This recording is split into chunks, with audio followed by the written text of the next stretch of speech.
అనేకమైనటువంటి అంశాలు, అనేకమైనటువంటి సంవత్సరాల నుంచి బీసీల పోరాటంలో ఒక విద్యార్థిగా మొదలైనటువంటి నేను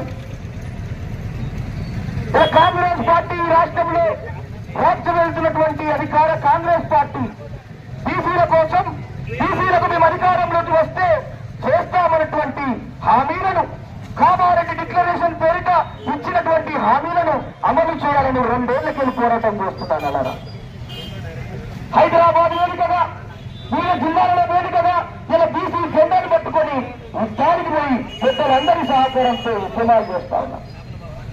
ఈయన గొప్పగా చెప్పుకుంటున్నారు మీకు కులగణన చేసినామని.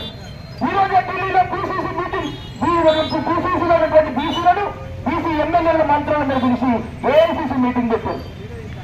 కులగణన చేసినామని చెప్పుకుంటున్నారు.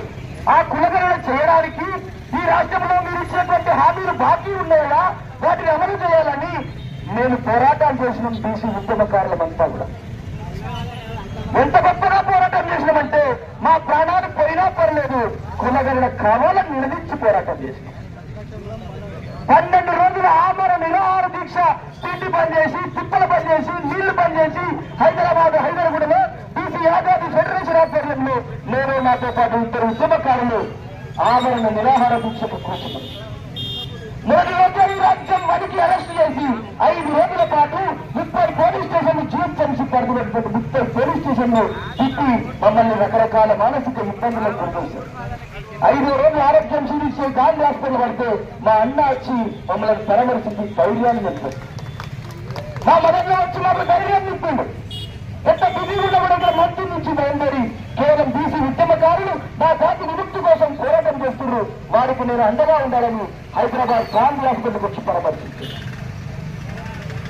ఆ ఉద్యమాల వల్ల కులగణన సాధ్యమైంది. కానీ ఆ కులగణలో అనేకమైనటువంటి తప్పులున్నాయి.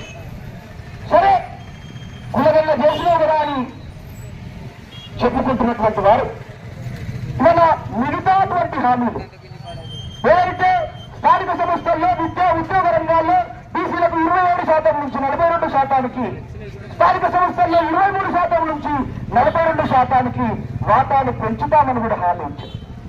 అది అమలు చేయాలని మళ్ళీ పోరాటాలు చేయాల్సి, అది అమలు చేయాలని కూడా పోరాటాలు చేయాల్సిందే. ఆ పోరాటాలు చేస్తే అసెంబ్లీలో తీర్మానం చేశారు. అసెంబ్లీలో తీర్మానానికి ప్రతి ఒక్క పార్టీ, రాజకీయ పార్టీ సహకరించింది. అసెంబ్లీలో తీర్మానం చేశారు. కానీ ఆ తీర్మానం ఆమోదమైతే సరిపోదు కదా. నేను మంత్రి నుంచి ముఖ్యమంత్రి గారిని, మేనిఫెస్టో కమిటీ చైర్మన్ గా అప్పుడున్నటువంటి శ్రీధర్ బాబు గారిని నేను అడుగుతా ఉన్నా, అయ్యా మీరు ఆమోదం చేస్తే సరిపోదు కదా, అది అమల్లోకి తీసుకురావాల్సినటువంటి బాధ్యత ఉన్నది కదా. ఇలా స్థానిక సంస్థల ఎన్నికలు పెడతామని పేపర్ల ద్వారా రాష్ట్ర ప్రభుత్వం లీకులు ఇస్తా ఉన్నది. ఇస్తున్నటువంటి లీకులలో మేము అధికారికంగా చట్టబద్ధంగా 42% అమలు చేయలేము కాబట్టి పార్టీ పరంగా ఇస్తామని కుట్రలు చేస్తా ఉన్నారు. పార్టీ పరంగా ఇస్తా అంటే గతంలో మీ పార్టీలో ఏఐసీసీ తీర్మానం చేసి ప్రతి పార్లమెంటుకు 3 అసెంబ్లీ సీట్లు ఇస్తామని చెప్పి బీసీలకు తీర్మానం చేసింది కదా. మరి బీసీసీ అధ్యక్షుడిగా ఉన్నటువంటి ఆనాడు ముఖ్యమంత్రి, తనకు సహచరుడుగా ఉన్నటువంటి ఇద్దరు మంత్రి